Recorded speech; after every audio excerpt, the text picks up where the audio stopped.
could be very significant for Cody here. All right, so over on your left, that's Caleb Scherer. He is currently 28th on the leaderboard, the top 4 invitational finisher on Bant Heroic. His opponent, Cody Smith, on the right, playing Jeskai tokens. We'll see whether or not Cody is able to answer the threats that Caleb's going to create here. Monastery Mentor is another big inclusion for this deck. When we saw Tom Ross playing the deck in Syracuse, he had 1 or 2 copies of his sideboard. Ross Merriam had 2 copies in the main deck last week in Cleveland. They were a huge player for him, especially on camera. We had multiple instances of him beating cards like Whisperwood Elemental or Master of the Unseen. Problem seas of steady blockers that usually create big problems for heroic strategies. And Monastery Mentor was able to overpower and allow Ross to win games in spots where I think a lot of typical heroic decks would have really struggled. Both players are going to start here. Tap land for Cody, and it's going to be Favored Hoplite on Caleb's sides. One of the ideal starts for the deck. Getting him into a turn 2 ordeal can be really potent, especially against a deck packing things like Lightning Strike. You would have to run it into open Lightning Strike mana if you wanted to go for that kind of play. A lot of really funky numbers in Cody's list, too. You see 2 Wild Slash, 3 Raise the Alarm, 2 Treasure Cruise, 3 Hoarding Outburst. When I think of the list that Yu Watanabe played at World Championships, very streamlined, chock full of 4-ofs, and there's just a lot of weird numbers here in Cody's list. Yeah, 2 Treasure Cruise is a lot fewer than you'd normally expect. He's very high on the token aspect. 3 Raise the Alarm and 4 Dragon Fodder to go with 3 Hoarding Outburst. That's definitely, I'd say, bullish on the token makers. And also a concession to this deck, just kind of fumbling out of the gates a good percentage of the time, just wanting to have more 2-mana plays, so you're just going 2-mana play into 3-mana play more often. All right, well, first play, Caleb Link, second Plains. First play from Cody will be Hoarding Outburst. Getting a trio of goblins. Right now, just the 1-2 on Caleb's side. By playing this, though, this is going to tap Cody out. If Caleb wants to start enchanting his creature, this is the turn he'll do it. Defiant Strike on end step is going to go ahead and pump Favored Hoplite, gives it a 1/1 counter, and draws Caleb a card. And what's also interesting about this is this might be, with the shields down, Caleb may say, all right, I'm going to try to get this thing to have the most toughness possible to get it outside of burn spell range. And if that happens, and Cody has a copy of Jeskai Charm, it could be very potent for Cody. So both the Lightning Strike draw and the draw for the turn for Caleb were copies of Windswept Heath. The 2/3 is going to swing in here.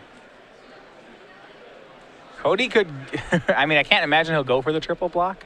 If he does, I'm not positive Caleb actually has, it looks like he has an Johnny's Presence. Okay, he does have a way to save it if that happens. Cody's tokens are also just very valuable. Between Stoke the Flames and Jeskai Ascendancy, these tokens have a lot more value than they typically do. So I don't think Cody's going to be too ambitious here with his early blocks. I think you're more likely to see a chump block in that spot than you are to see a triple block. And we'll see what Caleb wants to do with his tapped out opponent. Fetches for a plane, or rather an island. Caleb is, it'd be interesting to see how he plays this though. He's very light on resources right now. You see he makes Hero of Erois. He has a copy of a Johnny's Presence in hand. I'm not sure he has any other non-land cards at the moment. Yeah, that was a great opportunity that turn for Caleb to get an enchantment on that Favored Hoplite, start getting to work. So if he was unable to do that, it implies a hand of protection, lands, and additional creatures in some mixture. So Hero is just the 2/2 right now. So you go back to Cody, plays the 4th land. And I think Cody's got to be pretty happy with how the game has developed right now. Yeah, Caleb there had an opportunity to make a big play and didn't. And that's very good news for Cody. 3 more mana. See what he goes for. It is a copy of Jeskai Charm. Caleb's 1 spell here wasn't a God's Willing. It's in a Johnny's Presence, so this actually... Oh, I was going to say I thought I was going to try to kill a creature with it. It looks like he's going to 1/1 and lifelink his team and crash in. Which is the same amount of damage as dealing 4 and still... Yeah, I don't... Trades. Actually, it's less damage than dealing. Yeah. It only deals 3. This is a removal spell. I think this is too valuable as a removal spell to be used that way. Exactly. I think the way that Cody wants to kind of play the game is to push Caleb into a position where he's forced to use his God's Willing effects, his Ajani's Presence effects, proactively to get creatures of a particular size or to play around targeted removal spells. And then Jeskai Charm can be the full blowout. You wipe out a large creature and so forth. And I think using it this early on in the game just to squeeze through a couple points of damage, Cody has the tools with all those tokens in play to really set up the defenses and make life problematic for Caleb, force him to have to use one of those spells proactively, and now that's off the table. Yeah, well, he had to tap a pain land for that play too. So that was essentially he gained 2 and dealt 3 to his opponent. That's only marginally better than dealing 4 to Caleb, and you don't really have to cash in the Jeskai. Like, the Jeskai Charm will deal 4 whenever you decide to cast it. You don't have to do it right then. You can do it later. Although, interesting enough, because Cody's play last turn represents so much strength, he's saying, I've got a very powerful bird-heavy hand. Caleb is now sitting on his heels. Yeah, he's pumping the brakes here. He's not attacking. I mean, you have to think, why would my opponent be making that play? And one of the possibilities is maybe he just has, if he has another Stoke the Flames and Jeskai Charm in hand, well, okay, I'm at 4. Exactly, and now as a result of this, Caleb, the previous turn just says, I'm not attacking, I'm just going to sit back on defense. Yeah, Cody goes ahead and uses Dragon Fodder to make Goblins number 4 and 5. Yeah, so I think in a roundabout way, that Jeskai Charm play, I think, is benefiting Cody, but not really in the way he planned for it to. Exactly. This is going to work out just fine because they're in a holding pattern right now. Cody's hand contains his 1 main deck copy of Dissolve and one of his 2 copies of Treasure Cruise. So I believe that Cody's much better situated to play this sort of game than Caleb is. Yeah. So what we know is that, well, Caleb thought Cody was using the Jeskai Charm from a position of strength, maybe a burn-heavy hand. It's quite the opposite. Cody's hand is set up to play control, but he has scared Caleb off of aggression. Yep. And if Caleb makes some sort of play here, very likely he gets hit by a Dissolve. Cody can untap and Treasure Cruise on the cheap. And Caleb is at 12. It does not take that much time for Cody to turn this around and start attacking for a lot of damage, especially if he finds Jeskai Ascendancy. Temple from Caleb. He is still trying to find action. He has been finding lots of creatures and very few spells. And when that happens, this deck can be very fair. You see a second Hero of Erois. Yeah, the remaining cards in his hand are a Laganaban Trailblazer, an Ajani's Presence, and 2 lands. Yep. And Cody unwilling to use a Dissolve there, so good he's patience. Not trying to curve out here. I thought there was some incentive there for him to just dissolve a reasonable play to untrap and try to Treasure Cruise and gas back up. But it looks like Cody is waiting for a juicier spell than a second copy of Hero of Erois. Yeah, 6 lands in play, 4 cards in the graveyard. He would want 1 more land or card in the graveyard before Treasure Cruising here. Looks like he's going to exile 4, tap 4 treasures. This actually takes down Dissolve. And also, just of note, I think he wants to be a little more cautious while tapping his lands here. He's using his duel while leaving up a basic island. Yeah, now he's found a couple copies of Lightning Strike, which are off the table this turn.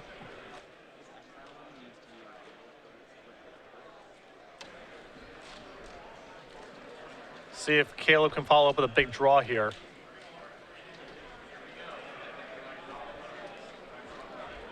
So Cody's hand is looks like a Swiftwater Cliffs, a Dissolve, and 2 Lightning Strikes. So shields are down, but Caleb's just not able to capitalize. He is on mono creatures. Seeker of the Way joins the party. And Caleb's not, that said though, he's not dead yet here. He swings in with Favored Hoplite. Cody has 2 Lightning Strikes, so that puts Caleb at kind of a virtual 6. Cody has a Dissolve.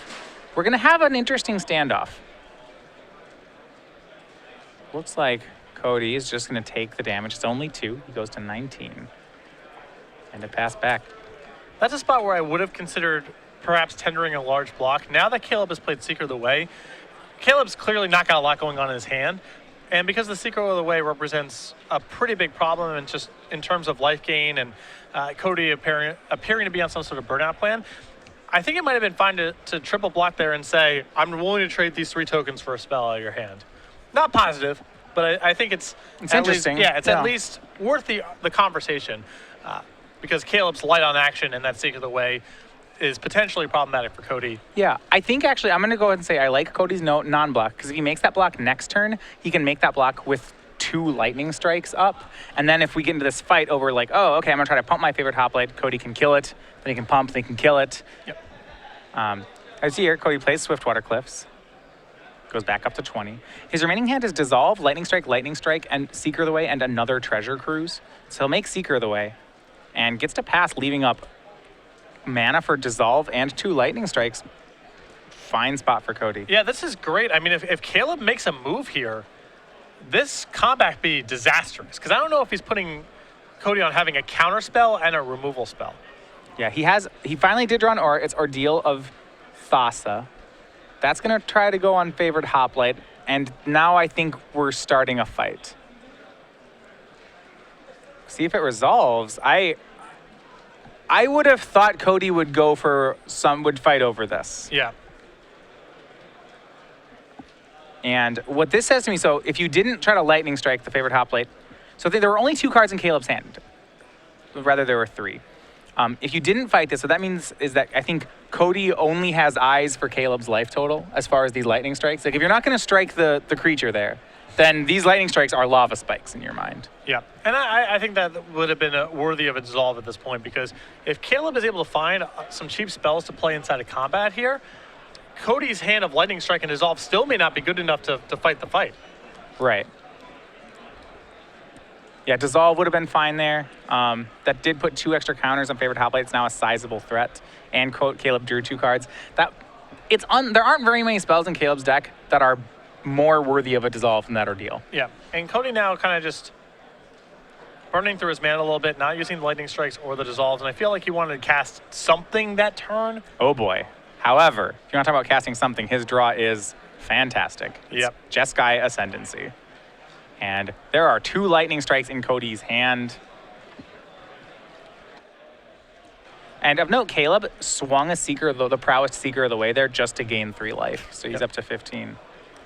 But even so, with 4 mana up, there's a chance that Caleb is dead right here. Yeah, this is quite a bit of action here. Now, it depends exactly on how Cody wants to navigate this. I do believe he's well served just trying to get the Seeker of the Ways off the table, because that way, even if things don't work out well for him this turn, Caleb probably can't fire back with enough life gain or enough damage to threaten Cody the following turn. But we'll see how Cody wants to play out with these lightning strikes.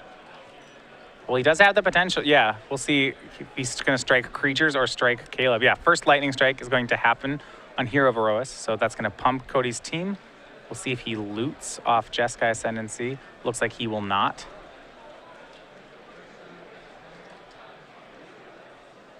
Going to go ahead and attempt to lightning strike Seeker of the Way. That might get the Ajani's Presence out of Caleb's hand. I think it has to. I don't think Caleb can afford to lose both of these Seekers. It goes to 13 Cracking Fetches. Well, the first one was on a Hero of Erois, so Caleb's going to get to keep the tapped Seeker for the following turn. And just a note with the Jeskai deck, you generally want to use your loot triggers even if you love every card in your hand, because Cody has a copy of Treasure Cruise in his hand. Just filling up the graveyard at twice the speed is worth it. You're better off just putting the top anything. card of your deck into your graveyard without looking than you are by not looting at all. And he's actually going to get to Strive the Ajani's Presence. So that gets a counter on the Hero of Erois as well. So he has 2 indestructible blockers. However, Caleb is at 13. There are 6 attackers from Cody.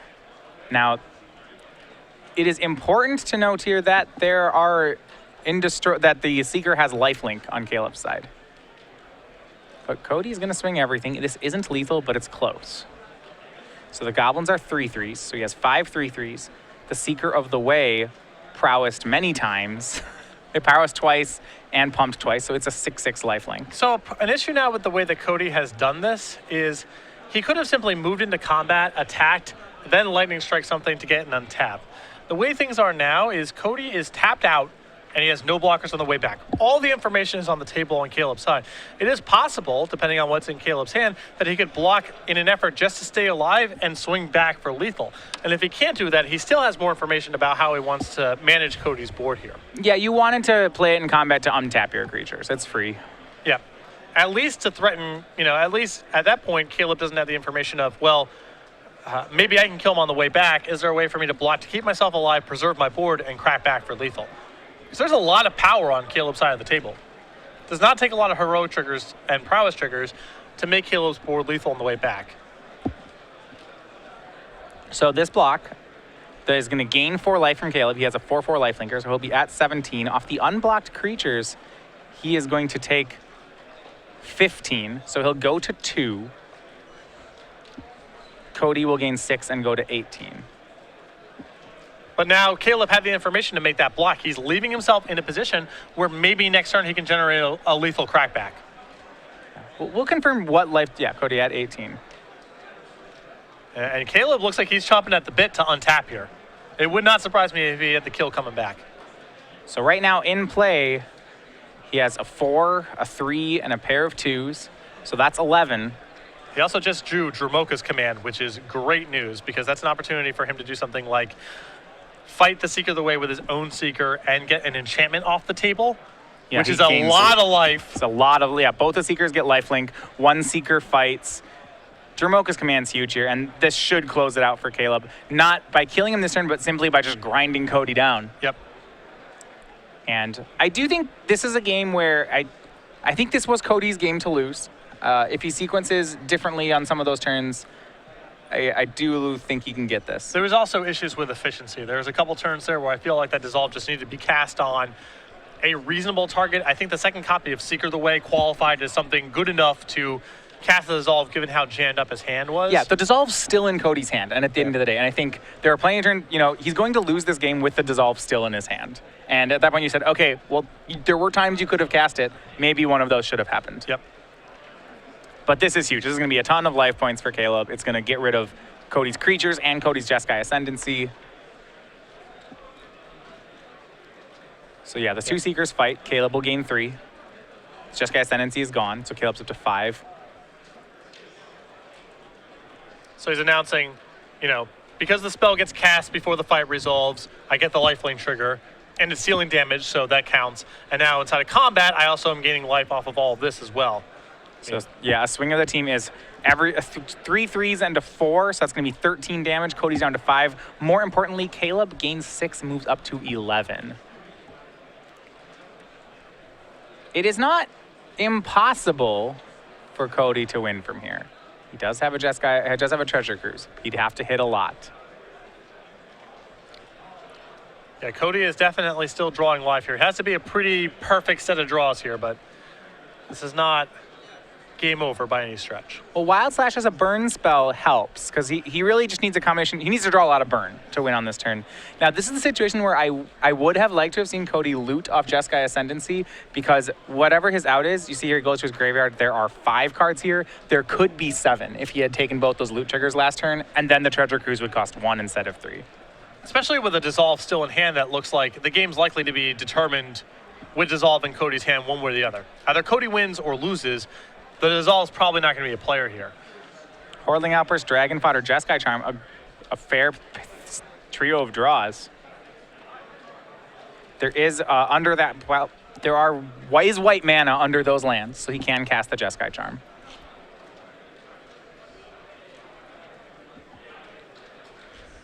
The issue now, though, is that Caleb has numerous large attackers. So yeah, Cody needs to win this turn. The odds that he can survive to next turn with anything resembling an intact board is pretty low. yeah. And the fact they had to pay 2 extra for that Treasure Cruise is gonna hurt his options.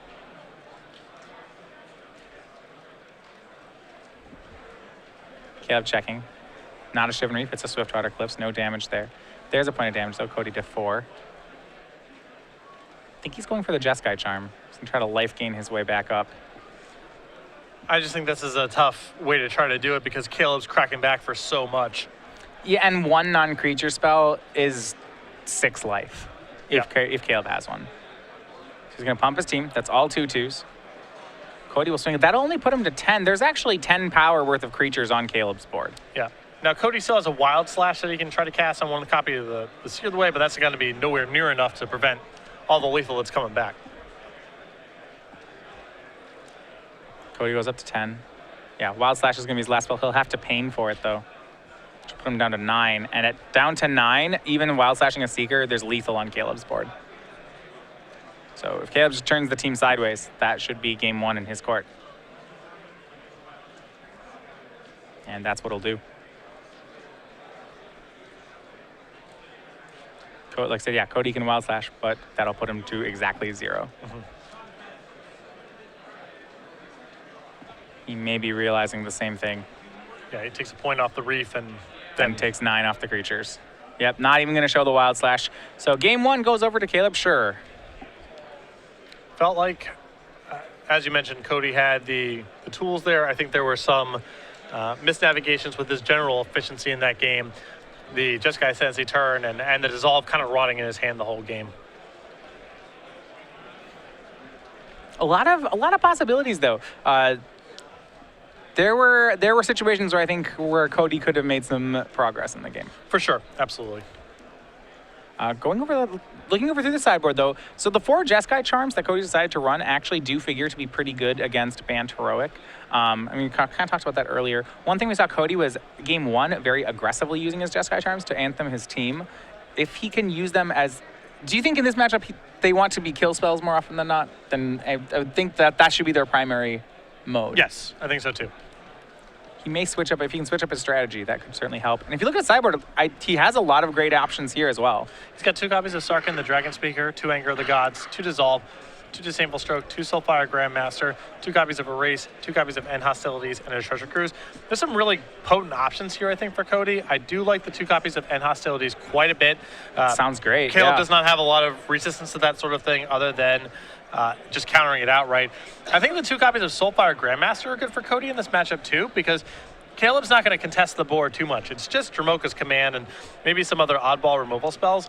So both the lifelink on all of Cody's spells, and if the game gets dragged out, recurring some of his removal spells, especially a Jeskai Charm, can be a really potent option. There's some secondary options here. I don't actually like Anger of the Gods very much in this kind of matchup. I feel like Banned Heroic pushes its creatures out of that range of that kind of effect too quickly. Yeah. I think that the 2 copies of Erase are okay, but not great here, as it's very timing sensitive. You have to hit it exactly the right moment for Erase to do much of anything. Yeah, I mean, those ordeals don't stay on the board very long at all. Yeah.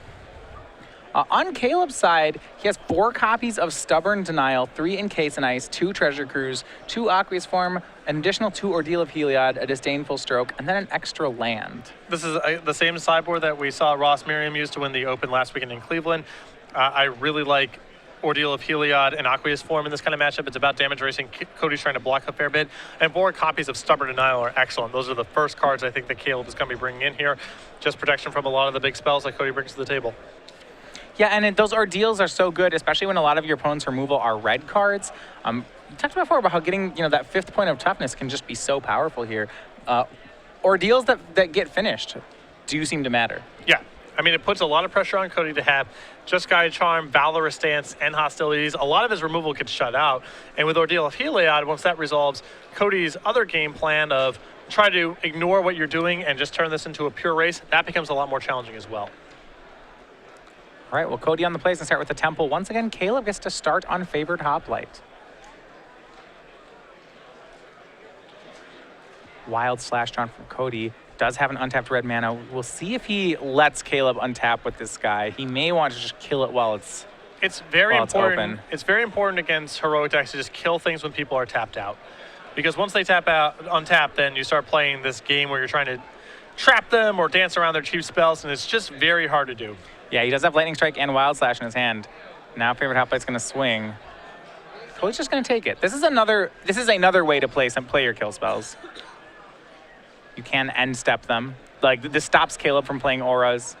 Like, he could go for it on end step now, and that wouldn't be terrible. Well, I think that you can also stop him from playing auras by never allowing him to untap with the creature. Sure. And the other thing about playing against Ban Heroic or any heroic deck is they're going to beat you on the mana efficiency battles, because they're playing with God's Wooing, they're playing with Stubborn Denial, and you're playing with whatever it is, Hero's Downfall, Jeskai Charm, spells that are more expensive.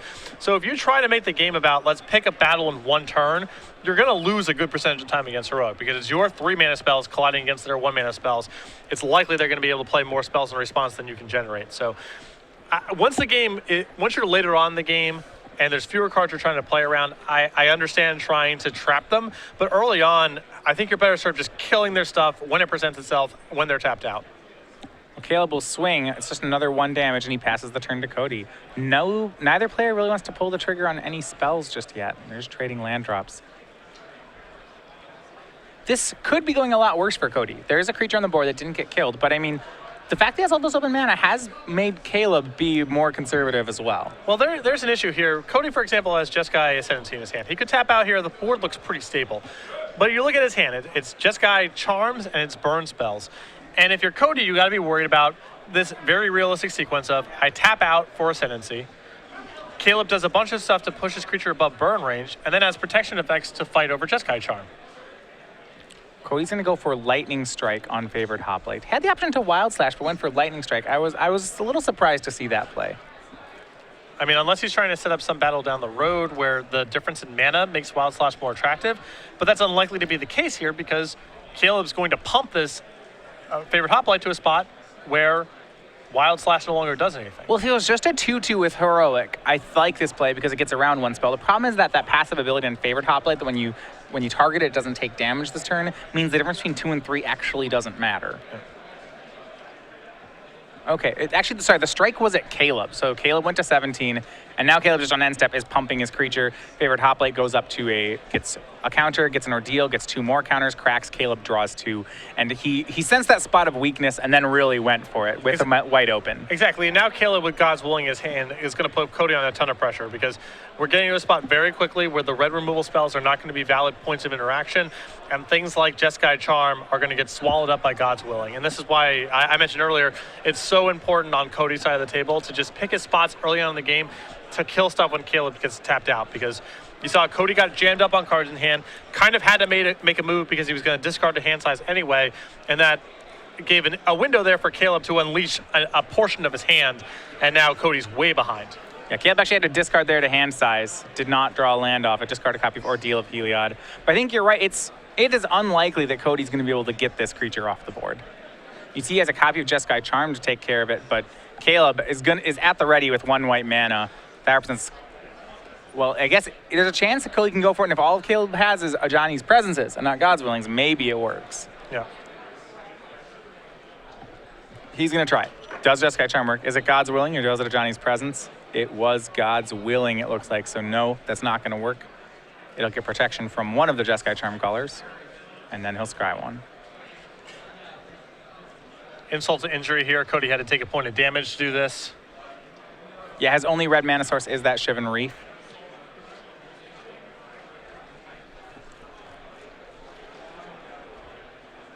Caleb getting to untap. If Cody wanted to go for that play, he likely wanted to do it on Caleb's turn as well. Caleb had to discard the hand size last turn. Yep. So he wanted Caleb to spend that. If Caleb spends that white mana on his own turn, that means Caleb would have a tapped island planes here, and if Cody had a second removal spell, he could untap and go for it again. Yeah, you kind of want to bridge your removal spells in such a way that you punish Caleb for only having one white mana. The way that Cody did it, Caleb got to use the white mana on Cody's turn and then untaps and still has white mana available. If Cody takes this hit or tries to use it inside of combat, he can make Caleb use the white mana this turn, and then the shields are down next turn. Cody might have a removal spell that can get out from under this. Yeah, because if you look at Caleb's hand, he has a second copy of God's Willing. So now if Cody has another kill spell, that one also will not work. And now Cody's in chump blocking mode. He's going to cast Dragon Fodder for a pair of goblins. Sam Baker, please come to the stage. Sam Baker, please come And to the stage. looks like he's going to play some soldiers next to it. Raise the alarm for 2 soldiers to accompany the goblins. So here's some blockers for favorite Hoplite. Now Cody's down to 6. Having a spread of blockers is really important too in terms of color, because it means that something like God's Willing, it's harder to get the kill. Yeah, it doesn't. Yeah, you can't. I mean, one God's Willing against just one color blockers would end the game here. Cody is at 6. It's a 5-power favorite Hoplite. It would turn into a 6/7. Caleb's going to Defiant Strike it. That'll make him lethal for next turn. Draws a copy of Ajani's Presence. That 1 white mana is choking Caleb up, but he's far enough ahead that it doesn't seem like it will matter. Yeah.